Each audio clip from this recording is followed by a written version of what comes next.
Hello दोस्तों, आप सभी का स्वागत है आपके अपने यूट्यूब चैनल मिस्टर नॉलेज पर।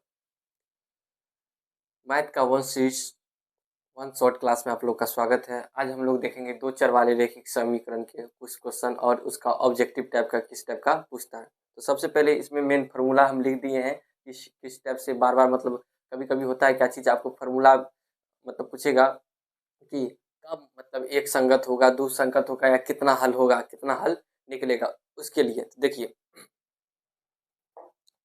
पहला क्या है, यदि पहला क्या है, यदि ए बट्टे d not equal to b बट्टे सी। मतलब पहला कंडीशन क्या है कि ए बट्टे d not equal to b बट्टे सी। मतलब कहने का यह है कि जब ए बट्टे डी नहीं बराबर होना चाहिए बी बट्टे सी के, तब केवल एक और केवल एक हल होगा। मतलब जब ये कंडीशन होगा तब कितना हल होना चाहिए, तब एक और केवल एक हल होगा। वो स्थिति कैसा होगा, इस स्थिति में युग अवरोधी करेगा। कैसा युग होना चाहिए, अवरोधी। जैसे हम यहाँ पे एग्जांपल से जैसे देखिए ये होगी आपको ए, ठीक है, ये होगी आपको a b c d e f, a b c d e f. ये हो गया ए, ये बी, ये सी, ये डी, ये ई, ये एफ। अगर जैसे यहाँ पे ए बट्टे डी नहीं बराबर होना चाहिए बी बट्टे सी, तो जैसे ए की जगह यहाँ पे दो है तो दो लिए, ठीक है। और उसके बाद डी के जगह यहाँ पे तीन है तो तीन लिए। नॉट इक्वल टू क्या चीज बी, तो बी यहाँ पे कितना माइनस तीन बट्टे।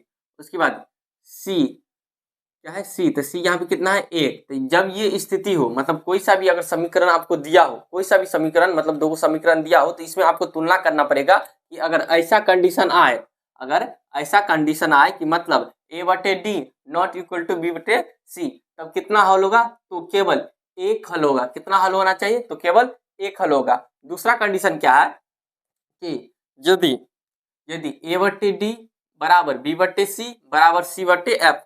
मतलब जब तीनों बराबर हो, ए बट्टे बी बराबर बी बट्टे सी बराबर सी बट्टे एफ, मतलब ए बट्टे डी बराबर बी बट्टे सी बराबर सी बट्टे एफ, तब अनगिनत हल होंगे। तब कितने हल होंगे, अनगिनत। जैसे एग्जांपल से ये हो गया a b c d e f, तो ए की जगह वन है तो वन, ठीक है। उसके बाद यहाँ पे ए की जगह फिर डी के जगह यहाँ पे कितना है तीन, तो तीन लिए बराबर दो बट्टे फिर यहाँ पे बी के जगह, तो बी के जगह कितना हो जाएगा, बी के जगह दो है तो दो, और सी के जगह कितना हो जाएगा छः है तो छः, और सी सी के जगह यहाँ पे तीन, तो तीन लिए, और एफ की जगह नौ है तो नौ।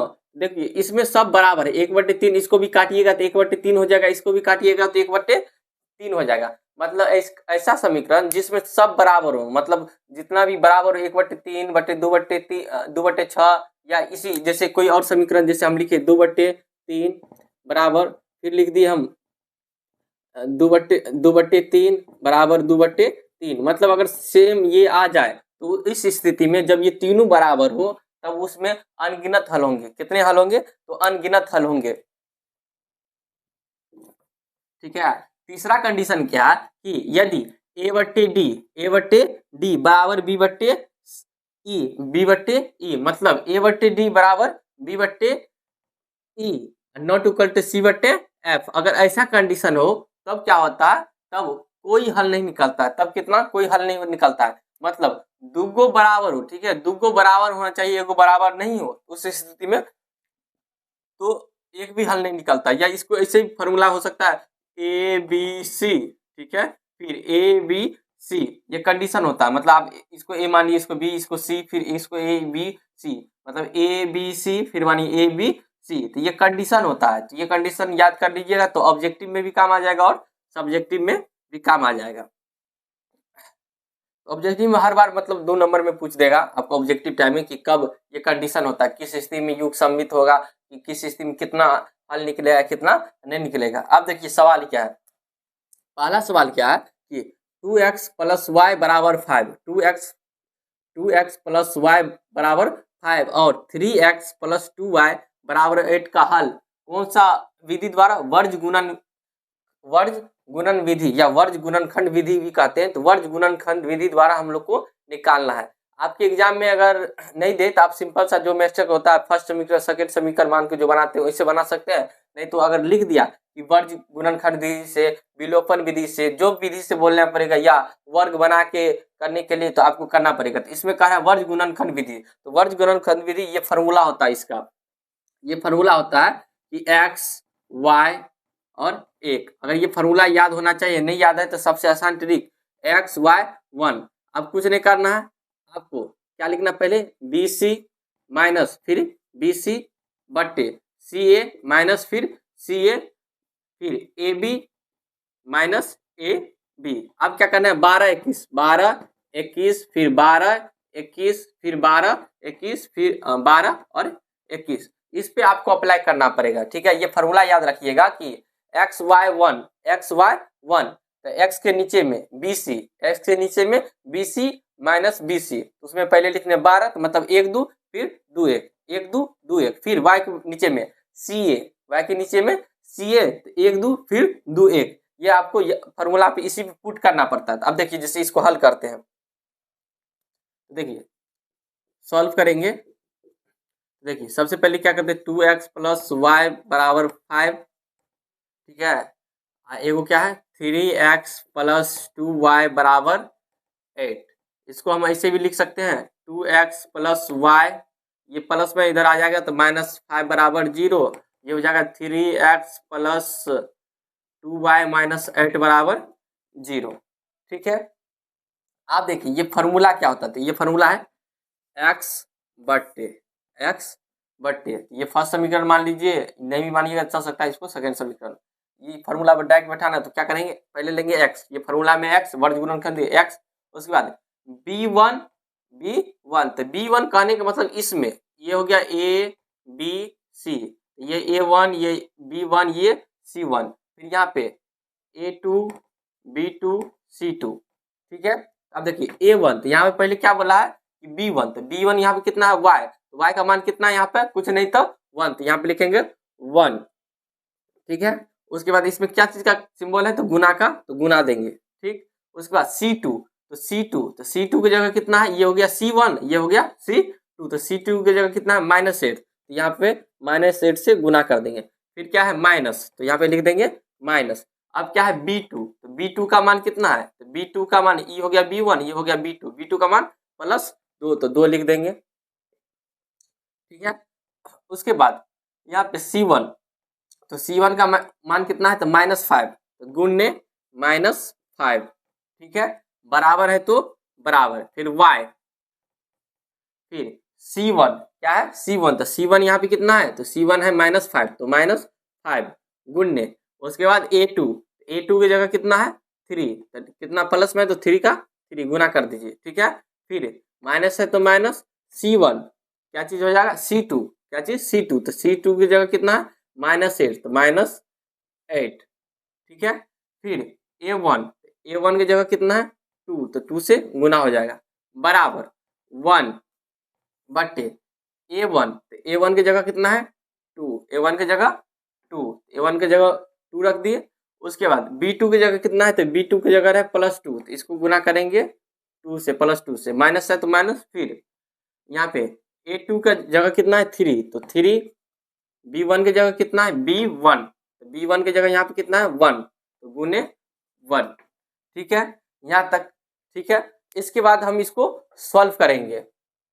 इसके बाद क्या करेंगे तो यहाँ पे देखिए ये हो जाएगा x बट्टे, इसको गुना किए तो -8, इसके बाद ये हो जाएगा क्या चीज, ये माइनस है ये माइनस है तो माइनस माइनस प्लस, तो -10 गुना करेंगे 2 पंचे 10, तो -10, तो माइनस माइनस प्लस, तो ये हो जाएगा प्लस। ठीक है, बराबर y बट्टे, इसको गुना करेंगे -3 पंचे 15, ये हो जाएगा आपको माइनस माइनस प्लस, तो माइनस माइनस प्लस, तो 8 दूनी 16 प्लस 16। ठीक है, बराबर 1 बट्टे 2 दूनी 4 -3। ठीक है, यहाँ तक आप देखिए तो ये x बराबर कितना हो जाएगा, तो x बराबर आपको आ जाएगा, ये घट जाएगा तो 2 बराबर y बराबर 1, फिर 1 बट्टे 1। ठीक है, ये आपको इतना आया।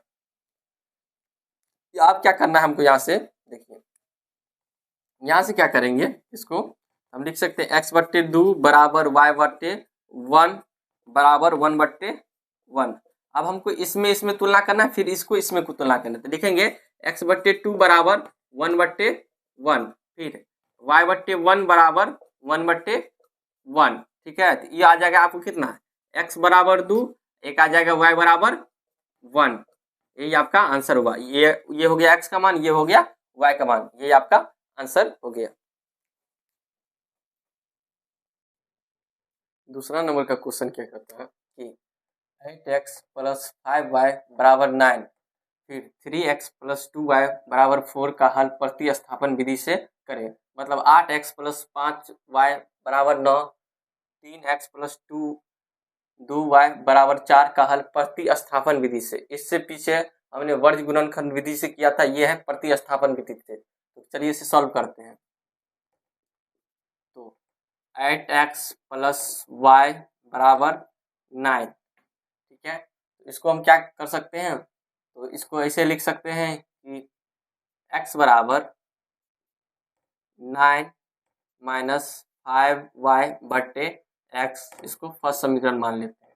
ठीक है, हम यहाँ पे क्या किए कि 9 को 9 रहने दीजिए, ये प्लस में तो इधर चला जाएगा तो माइनस में, तो माइनस 5y, फिर ये गुना में तो इधर आ गया भागा में, तो भागा में। ठीक है, अब देखिए 3x प्लस 2y बराबर 4, इसको मान लेते हैं सेकेंड समीकरण।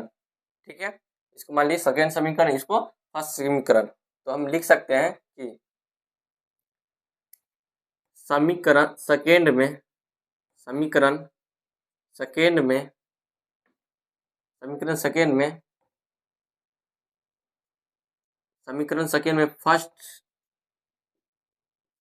सेकेंड में x का मान रखने पर, समीकरण सेकेंड में x का मान रखने पर, यहाँ पर हमको x का मान आया है तो वो रखने हैं, तो क्या लिखे, 3x का मान कितना है, देखिए 9 माइनस 5y बट्टे 8, ठीक, फिर प्लस 2y बराबर 4।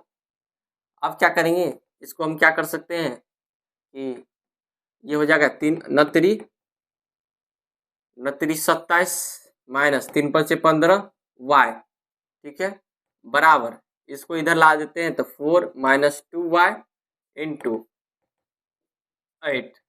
ठीक है, ये यहाँ पे गुना में था तो इधर चला गया तो भागा में, ये हो गया 27 माइनस 15y बराबर, इसको गुना करेंगे तो 8 चौके 32 माइनस 8 दूनी 16y। ठीक है, अब 27 माइनस 15y, ये देखिए यहाँ पे माइनस में इधर आ जाएगा प्लस में, तो 16y बराबर 32। ठीक है,